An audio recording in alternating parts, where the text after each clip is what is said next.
Welcome to waves media Telugu. Vinukonda పట్టణంలోని రాక్షస పాలన కొనసాగుతుందని వైఎస్ఆర్ కాంగ్రెస్ పార్టీ పీఏసీ సభ్యులు, వినుకొండ మాజీ శాసనసభ్యులు బొల్లా బ్రహ్మనాయుడు తీవ్ర స్థాయిలో విమర్శించారు. గత సంస్కృతి సాంప్రదాయాలను పూర్తిగా పక్కన పెట్టి నూతన సంవత్సరం సంక్రాంతి శుభాకాంక్షలను తెలియజేస్తూ వైఎస్ఆర్ కాంగ్రెస్ పార్టీ నాయకులు ఏర్పాటు చేసిన బ్యానర్లను ఏకపక్షంగా తొలగించడం దారుణమని మండిపడ్డారు. స్థానిక municipal commission MLA GV Anjaneyulu ఒత్తిడితోనే తప్పుడు కారణాలు చెబుతూ బ్యానర్లు తొలగించారని ఆరోపించారు. వాస్తవాలు ప్రజలకు చెప్పాలని డిమాండ్ చేశారు. వినుకొండ నియోజకవర్గం ఎమ్మెల్యేకు జాగిరిగా మారిందా, కనీసం బ్యానర్ కట్టుకునే హక్కు కూడా లేదా అంటూ ఘాటుగా ప్రశ్నించారు. ఈరోజు వినుకొండ నియోజకవర్గం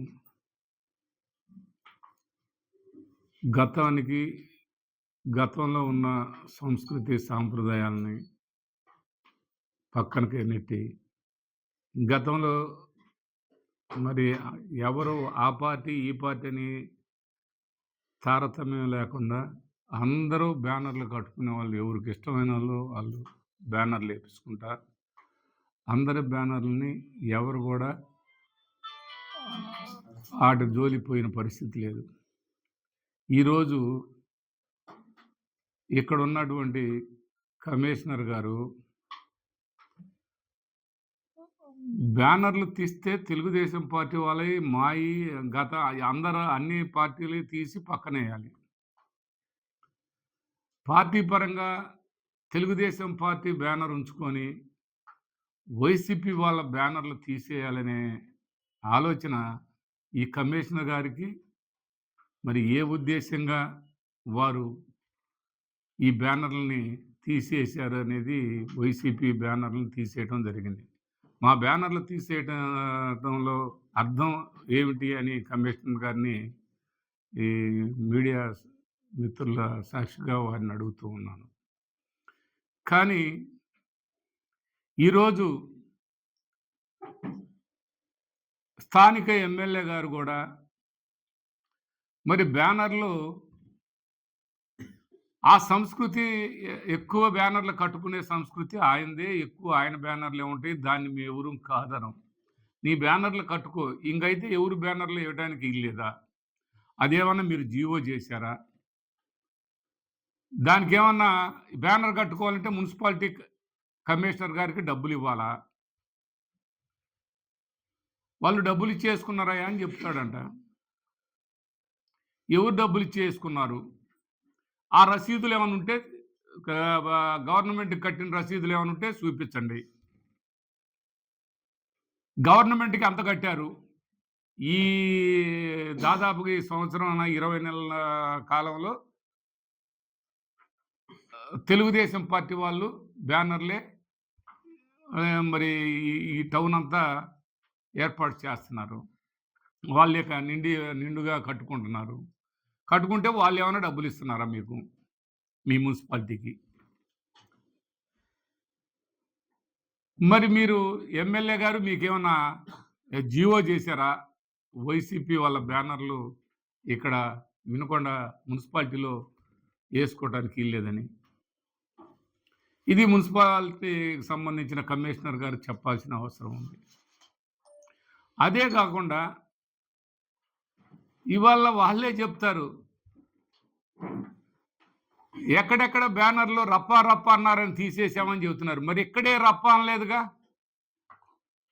ఇక్కడే ఉన్నన్నారు, ఇక్కడ ఏ మాట అనలేదు, ఎక్కడ ఏ విధమైనటువంటి వివాదం లేదు, మరి ఎలాంటి పరిస్థితి లేదు. మరి ఇక్కడెందుకు తీసేశారు బ్యానర్లు? తెలుగుదేశం పార్టీ నాయకులందరినీ ఈ సందర్భంగా అడుగుతూ ఉన్నాం. ఈ వినుకొండలో ఎందుకు తీసేయాల్సి వచ్చింది? ఇదేంది నియంతలా ప్రవర్తించడం? ఇదేదో శాశ్వతం అనుకోవడం. ఇక్కడున్న ఎమ్మెల్యే గారు కనీసం కూడా దానికి ఏమిటి అనేది కనీసం ఆలోచన లేకుండా, అర్థం లేకుండా ఆ విధంగా తీసేయని పవర్ ఉందని నువ్వు తీసేపిస్తే ఏంటి ఇది? ఏంటి సంస్కృతి?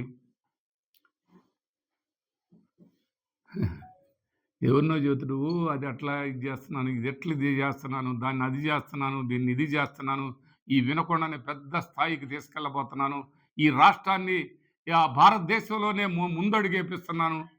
ఇయన్నీ అనేవాళ్ళు నువ్వా కోతల రాయుడు మేమా?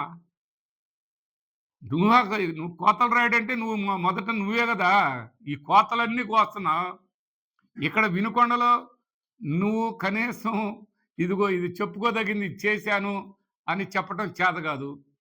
నీ బ్యానర్ల మట్టికి ఏపించుకుంటున్నావు ఆంజనేయులు గారు. నీ బ్యానర్ల మట్టికి ఏపించుకుంటున్నారు. మొన్న ఒకాయన నక్కిన మల్లికార్జునరావు గారు చెప్తున్నారు. ఏల్పూర్‌కి ఆయన సొసైటీ ఉండి ఏం చేశాడని. సిగ్గుండాలి నీకు. నీకసలు సిగ్గుందా ఆ మాట అనటానికి? ఏల్పూర్‌కి ఏం చేశాననే దానికి నీకేనా, ఇక్కడున్న స్థానిక ఎమ్మెల్యేకైనా ఆ అర్హత ఉందా? సొసైటీ నుంచి ఏల్పూర్‌కి ఏం చేశావని చెప్పారు? నువ్వు అడిగిన క్వెషన్ మల్లికార్జునరావు గారు నువ్వు ఎప్పుడు అన్నావు గానీ నేను మొన్న చూశాను. మీరు మీ స్థాయి పెద్ద కంచెర్లకి పరిమితం. మీ స్థాయిలో మాది పెద్ద కంచెర్ల ఊరు అని చెప్తావు. ఈ గోనుగుంటూరుపాలెం మాదే, కోటప్పనగరం మాదే, ఆ పిరవాలపల్లె నాదే, పెద్ద కంచెర్ల మాదే అని చెబుతూ పెద్ద కంచెర్లగా సొమ్ము దోపిడీ చేస్తూ ఆ పెద్ద కంచెర్ల 700 ఎకరాల చెరువుని నీ ఇష్టారాజ్యం వచ్చినట్టుగా దోపిడీ చేసుకుంటూ నీ ఇష్టారాజ్యంగా ఆ పెద్ద కంచెర్ల చెరువుని తింటుంది నువ్వు. ఆ పెద్ద కంచెర్లకి కనీసం తాగునీరు నువ్వు ఇవ్వగలిగావా అని అడుగుతూ ఉన్నాను.